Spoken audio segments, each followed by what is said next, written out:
Today we'll be looking at the U.S. non-strategic nuclear weapons arsenal. First, we need to consider our definition of a non-strategic nuclear weapon. The definition has to be based on some characteristics of the weapon, but which are we going to choose? We could use the yield or explosive power of the device. We could distinguish between strategic and non-strategic based on the distance at which they can be used. For instance, we could say intercontinental ballistic missiles are strategic arms, and intermediate range ballistic missiles are non-strategic. So this leads into a discussion then of the delivery method. Perhaps if it is delivered by a strategic bomber, it is a strategic weapon, and if it were delivered by, say, a fighter jet, then it is a non-strategic weapon. There's also the matter of what the weapon is targeted against. So the use of these weapons against industrial centers and cities is very much in line with strategic bombing, while the use on the battlefield against something like armor is more non-strategic or tactical. So these factors could be all combined into one for a more nuanced definition, or maybe there are other considerations we haven't looked at.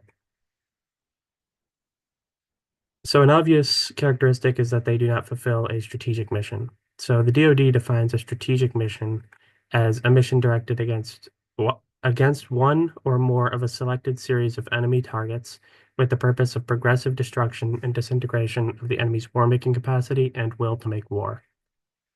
Such targets could be manufacturing sites, sources of raw materials, critical material like, say, a supply of microchips, transportation, communication facilities, and other non-military targets. Now, according to the U.S. Information Agency, which was around during the Cold War and beyond, they define strategic forces, which goes beyond just the warhead itself, as land-based ballistic missiles with ranges over 5,500 kilometers or 3,400 miles, modern submarine-launched ballistic missiles, SLBMs, and heavy bombers. So we'll see as we go on that this definition starts to lose accuracy as we discuss low-yield warheads like the W-76-2 and the Nuclear Air-Launched Cruise Missile, ALCM. So heavy bombers are usually considered to be strategic weapon systems, especially back in the 50s and 60s when they were tasked with large-scale bombing missions against the USSR. Nowadays, though, we see heavy bombers used in a much more dynamic way against smaller targets using GPS-guided munitions.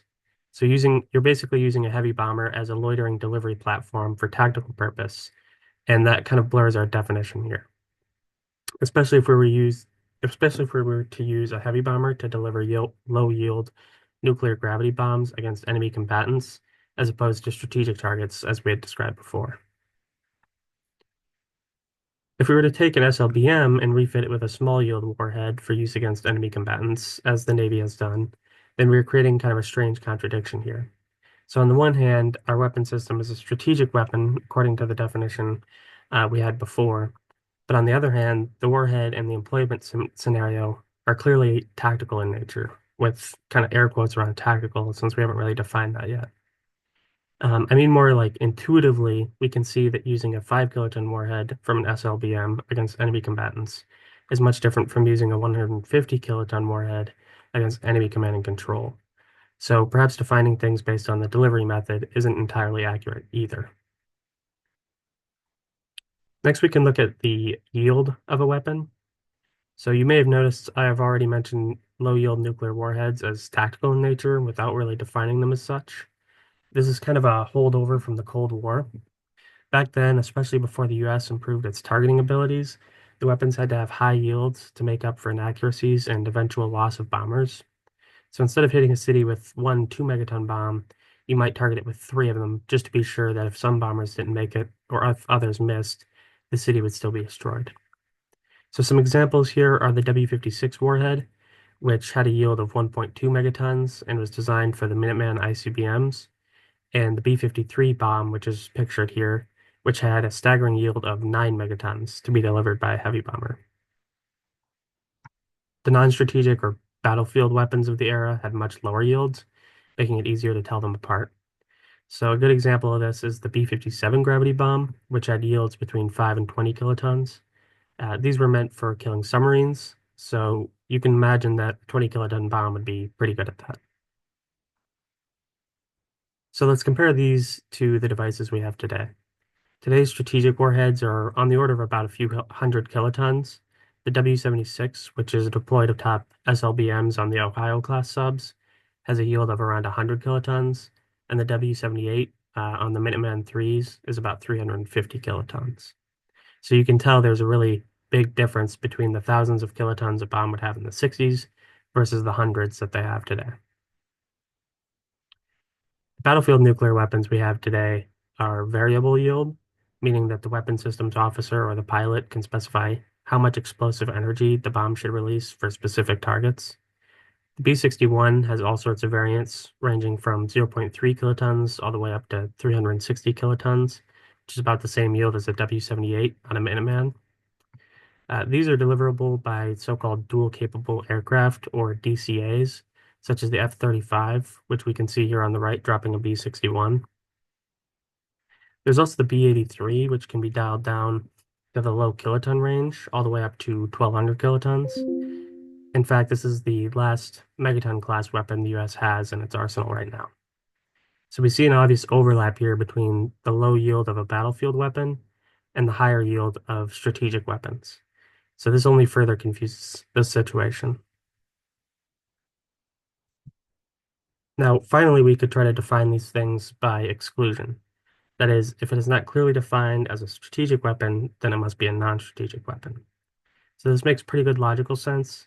And the definitions we could pull from for strategic weapons come from arms limitations treaties, such as SALT 1 and 2, START 1, SORT, and New START.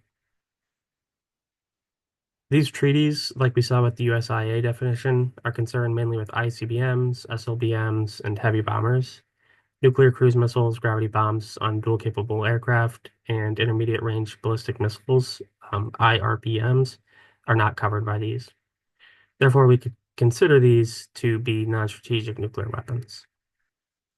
But this presents that exact same problem we ran into before with low-yield warheads on SLBMs or heavy bombers deploying low-yield gravity bombs in a more battlefield context.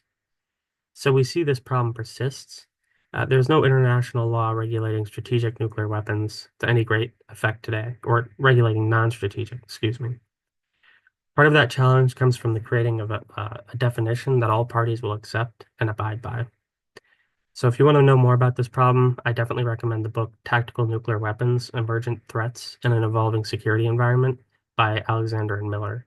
They go deeper into this and look at why we haven't settled on a really neat definition of non-strategic nuclear weapons.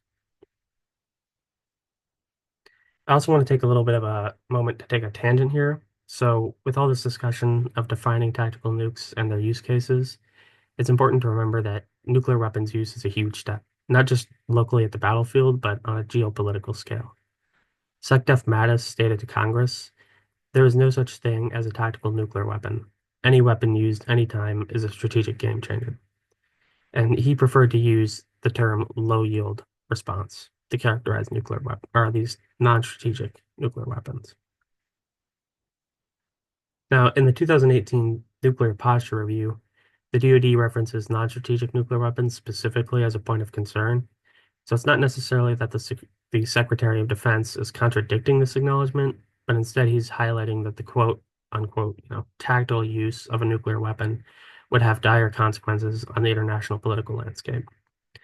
So with all that being said, where does that leave our discussion? So how will we be characterizing these weapons as we try to describe U.S. non-strategic nuclear weapons? So we're concerned here with creating a really rigorous definition like you might need in an international treaty. Instead, let's use a more intuitive approach by calling on the DoD's own terminology. The DoD's Dictionary of Military Terms defines tactical nuclear weapons employment as the use of nuclear weapons by land, sea, or air forces against opposing forces, supporting installations or facilities, in support of operations that contribute to the accomplishment of a military mission of limited scope, or in support of the military commander's scheme of maneuver, usually limited to the area of military operation. So again, we're going to say a non-strategic weapon is one used in accordance with this definition, and a strategic weapon is one used to further a strategic mission, as we defined initially. So now we can discuss the weapons themselves and the current state of non-strategic weapons acquisition and modernization.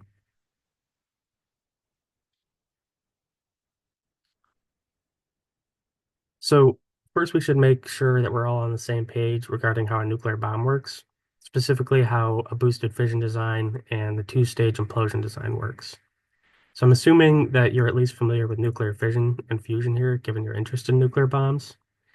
The first device gadget of the Trinity tests and the original Mark III bomb dropped on Nagasaki named Fat Man were implosion fission bombs, like in the top left we see. The array of explosive lenses here in gray detonated in a highly controlled way to compress a pusher shell around a uranium-238 lined plutonium sphere in the green and blue here at the top left. This sphere is compressed onto a central neutron initiator, which is the yellow ball in the very center. The neutron initiator was a mix of beryllium and polonium-210, from what I've seen. And when the two mixed during compression, it gave an initial kickstart of neutrons for the fission process. The uranium-238 shell, called a tamper, serves a few different purposes. So first, it reflects neutrons, producing more fission events and increasing the yield by a bit. And second, and more importantly, it has a really high inertia since uranium-238 is very dense. So as it compresses the reacting plutonium core, it is ever so slightly more difficult for the exploding plutonium to expand away. So this expansion would snuff out the fission reaction. This adds a few nanoseconds for the core to undergo further fission and also increases the yield. So eventually the plutonium then expands from thermal effects and the fission reaction can't be sustained due to the increased distance between nuclei.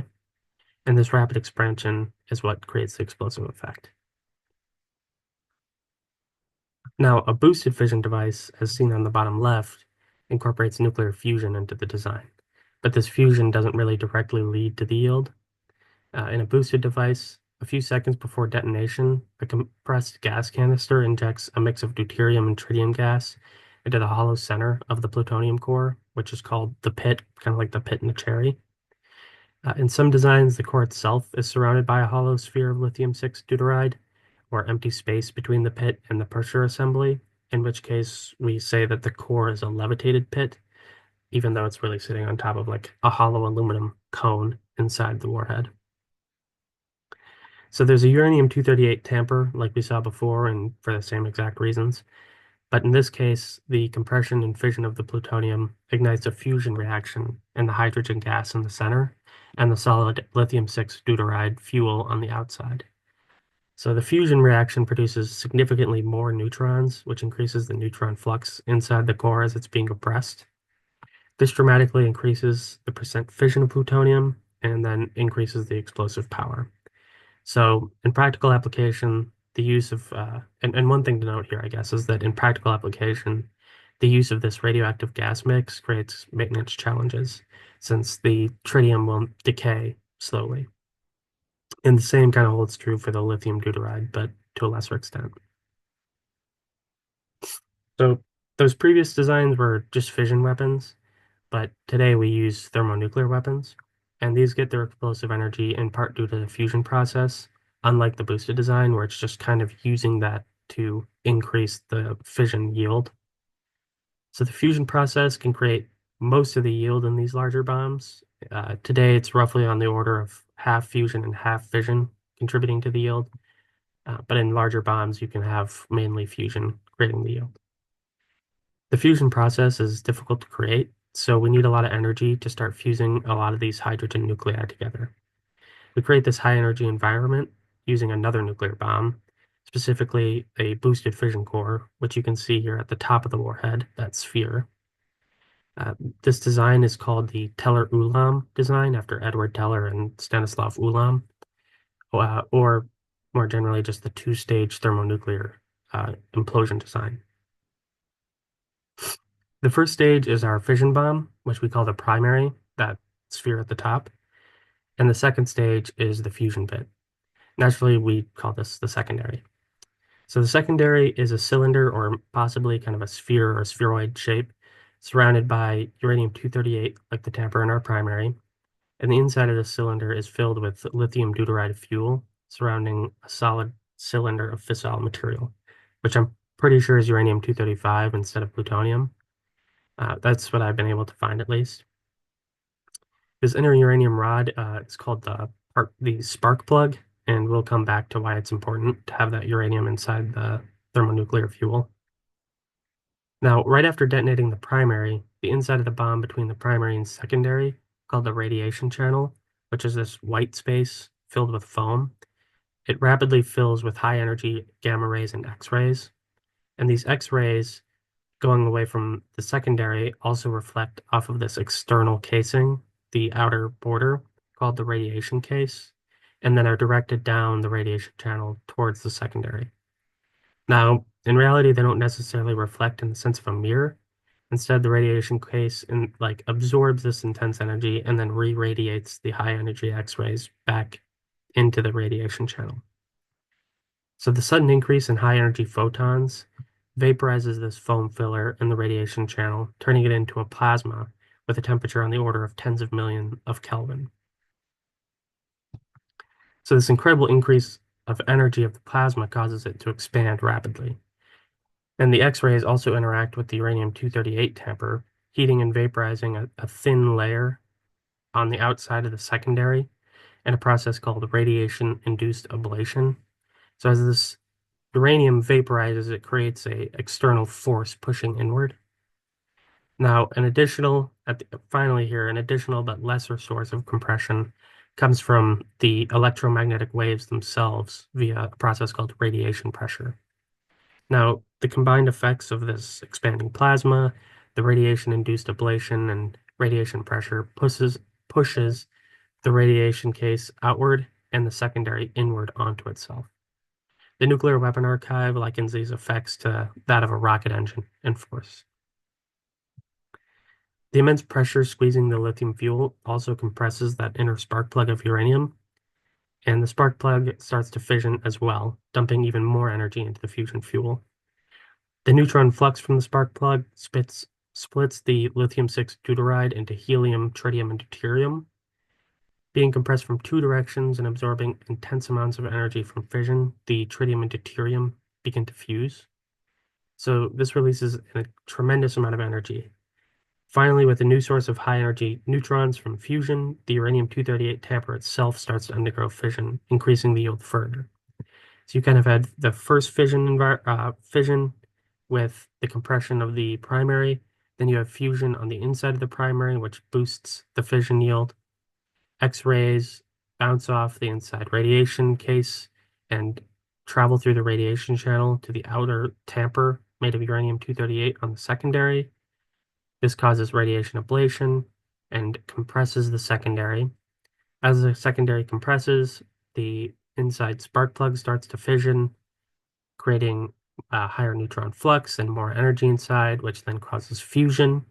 And then the fusion spits out even more neutrons with really high energy that then fission the uranium-238. So you have a lot of back and forth between fission, fusion, fission, fusion. Now, this method can create much higher yields than are achievable with only fission or boosted fission designs. It's been proposed that multiple secondaries could be used to create arbitrarily large yields, but this has never really been verified.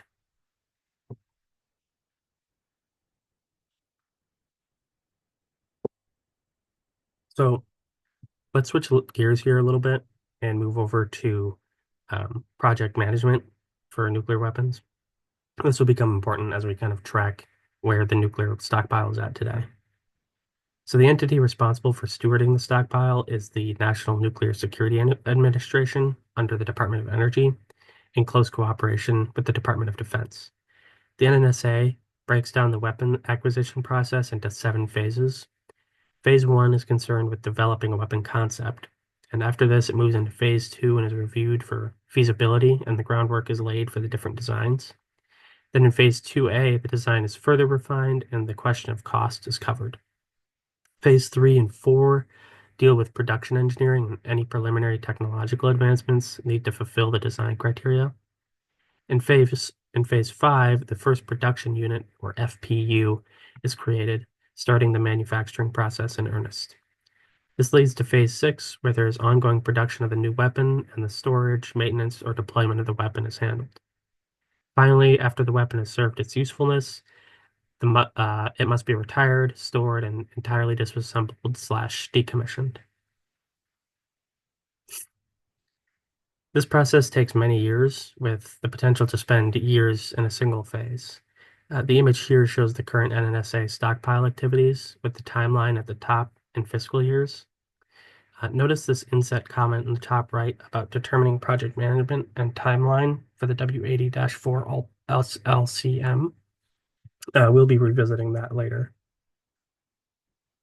What we can see here from this is that the NNSA is finishing up production on the B61-12 life extension program, looking to have an FPU for the B61-13 bomb within a couple of years, and also finishing up the replacement of high explosives and the W88 Alt 370 SLBM warhead. There's additional projects below that are still in their design phases, and the others at the bottom with the big green box are basically an acknowledgement of the need for future designs to replace the ones being created today. This image is a helpful guide for tracking the general activities with each weapon system and understanding which new systems may be implemented in the future. We can now move into the actual discussion of the weapons themselves. So the first one to look at is the W80 warhead. This is a small warhead. I think the smallest in size in the entire arsenal right now. It weighs about 300 pounds altogether and has a yield between 5 and 150 kilotons. It uses a two-stage implosion design like we just looked at, with the fusion secondary and the smaller nose part. So there's 500 currently in the stockpile, and they can be deployed on the AGM-86B air-launched cruise missile, the upcoming AGM-181 long-range standoff weapon, which is a stealthy cruise missile, and the nuclear submarine launched missile, nuclear submarine launched cruise missile, SLCM-N, which is a new addition, and we'll talk more about that in a bit. So these warheads have different variants, which are called mods. The Mod 0 variant has been retired or entirely converted into the Mod 1. Mod 1s make up the entirety of the stockpile of this weapon at this point, but are going to be replaced by the Mod 4s. The Mod 4 is a life extension program for the Mod 1, and this is in its production engineering phase right now. There should be a first production unit in fiscal year 2027, and it'll be produced at the Pantex plant near Amarillo, Texas. Finally, the Mod 4 Alt is a modified version of that Mod 4 and is meant for the SLCM-N, that submarine-launched nuclear cruise missile. We can see on the right here a rendering from NNSA, and this back brass port here is actually where the lithium-6, or not lithium-6, the deuterium and tritium gas is injected into the core just prior to detonation, like we saw with the boosted fission design. So we can kind of see how this all ties together and actually looking at the design of the weapon itself. Now, in conjunction with this discussion of the W80, we may as well look at some of the new delivery platforms they're going to go on. So the first is the AGM-181 LRSO. Raytheon has the contract for this one on behalf of the Air Force, and the LRSO is meant to replace the AGM-86B LCM, and it will be outfitted with stealth technology for enhanced penetration. So they'll be compatible with both the B-52 and the new B-21 Raider stealth bomber. As of 2019, NNSA was saying this program was going to cost $12 billion, and we would get an FPU this fiscal year, but that's since changed. Now it looks like it'll be about $16 billion with an FPU in 2027, with operational capability around 2030. So I couldn't really find any concept graphics to share. I'm not sure if this is because of stealth geometry, or maybe just wasn't a priority for Raytheon or the Air Force to publicize this one, but we just have the information itself. Next is the nuclear submarine launched cruise missile, which I think is particularly interesting. So this is actually intended for deployment on fast attack subs, which would make a larger percentage of the submarine force nuclear capable, nuclear weapons, that is. Now, originally, the 2022 Nuclear Posture Review stated that the US had no need for a nuclear sub-launched cruise missile, and the Biden admin did not request any funding from Congress for the project for fiscal years 2023, 2024, and 2025. Now, Congress disagreed, both Democrats and Republicans, it was bipartisan, and they decided to fund the project. So they set aside $215 million for fiscal years 2023 and 2024, and they want to see progress on this project. Operational capability is expected by September 30th, 2034.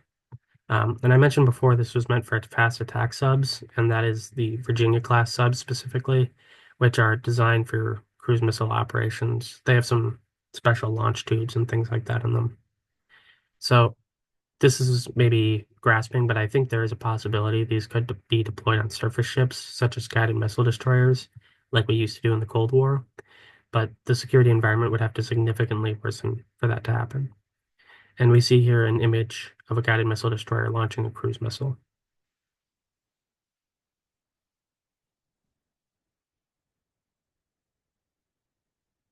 So diving deeper into the congressional side of things, they also instructed NNSA and the Department of the Navy to pursue a modified W-80 Mod 4 warhead, specifically for this nuclear cruise missile.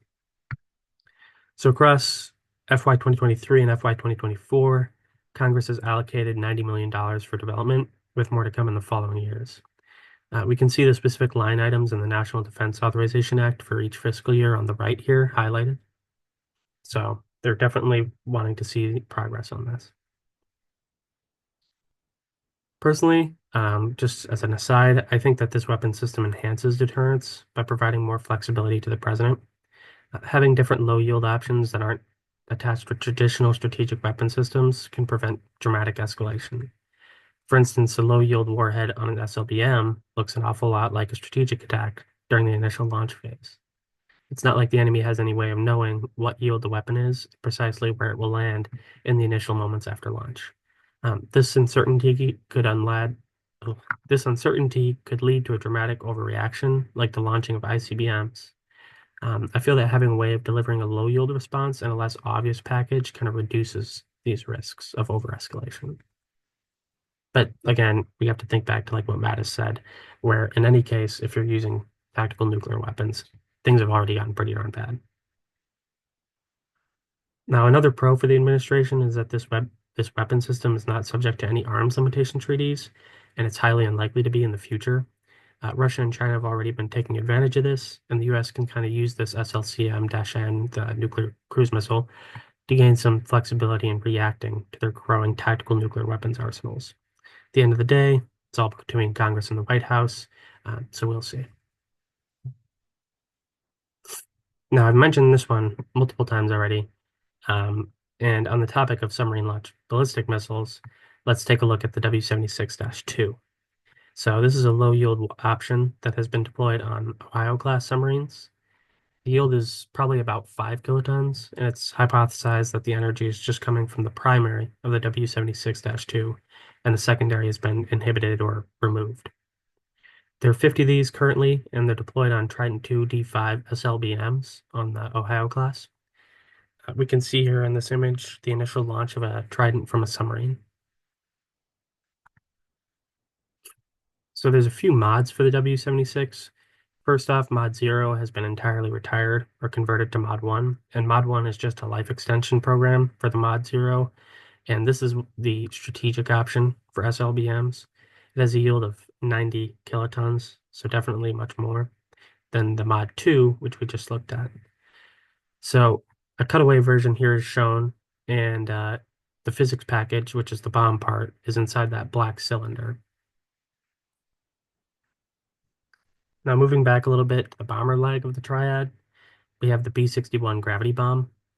So this one has the most variety of anyone we have, or any which we have discussed so far. It's about 700 pounds and has a yield anywhere between 0.3 kilotons and 400 kilotons, depending on which mod we're talking about. It uses a two-stage implosion design like the W-80 and all the other weapons we've talked about. Now, I couldn't really find any reliable information about how many of these there are. One source indicated 288 across various mods, but I'd say take that with a grain of salt. That source was maybe from 2014. So on the right, we have an image of a B-2 stealth bomber launching a B-61 here. So we can see here the variety of mods I mentioned. There's quite a lot. A lot of these have been retired or canceled, but the main ones are mods 3, 7, 10, 11, and 12. There's also the upcoming B-61 mod 13. Now, Finally, we're going to look at the B-83. So on the right here is a disassembled B-83. Likely this picture was taken at Pantex, and the physics package is in the tan fabric on the right of the image. So in all, this one weighs 2,400 pounds and can be set to yield anywhere from a few kilotons, not really any good specific numbers on what that means, to 1,200 kilotons or 1.2 megatons. This also uses that two-stage implosion design we looked at. 650 of these were built, but I couldn't find any solid numbers on how many are still in the active stockpile. So with a yield of up to 1.2 megatons, what is this doing in a discussion of tactical nuclear weapons? So that's a good question. Let's first look at the technical details of the weapon. So the bomb was designed to be deployed at low altitude and supersonic speeds, about 1.4 Mach, against hardened targets. The circular error probable is small for a megaton class weapon at less than 600 feet. Now, given the deployment method, it would be very likely that this would be dropped by a B-1B strategic bomber, and the weapon has the option of being laid down with a parachute for surface burst. The nose cone has a specific design meant for penetration, and the physics package is actually positioned towards the front, giving it kind of a nose-heavy weight distribution for further penetration. So this is definitely the nuclear bunker busting option. Now, if we think back to our definition in the beginning, this weapon could theoretically be employed in a limited capacity against military targets, especially if a low to mid-range kiloton yield was dialed in and it was used kind of in that bunker busting role. Now, this ends up kind of splitting hairs, but I do so as a reminder that it's important to keep in mind how we define these things. In this case, by our definition, we would call the B-83 a tactical weapon under certain conditions. At the end of the day, though, these scenarios kind of neglect reality. So if we went back to our B61 mod list, the B61 mod 7 is a bunker busting variety of the B61, which would be better suited for the scenario we described, that nuclear bunker busting role. B-83 would be much more appropriate for larger military targets of strategic importance. And at the end of the day, the B-83 is set to be retired according to the 2022 Nuclear Posture Review, which leaves the United States with no megaton class weapon. Which kind of take from that what you will. It may not necessarily be a big deal. Now, most sources, therefore, do not consider this weapon a non-strategic nuclear weapon, which makes sense given its high yield and very low probability that it would actually be employed in that way. So let's take a look at a future project here. So the B61 Mod 13 is going to replace the B83 as the nuclear bunker busting option. The weapon won't be DCA deliverable like most of the B61 mods. It's based on the B61 Mod 7 that we had just talked about, and it'll have a similar yield, which is selectable between 10 and 360 kilotons. The system also incorporates some advancements from the Mod 12 with the tail kit that makes it a guided bomb. And the National Defense Authorization Act for FY 2024 set aside $52 million for this project so far, which, with, highly likely more to come down the line. So with all that being said, here are my sources.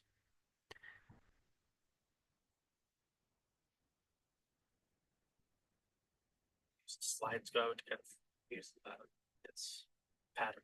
So thanks for watching, and I hope you learned something from this presentation.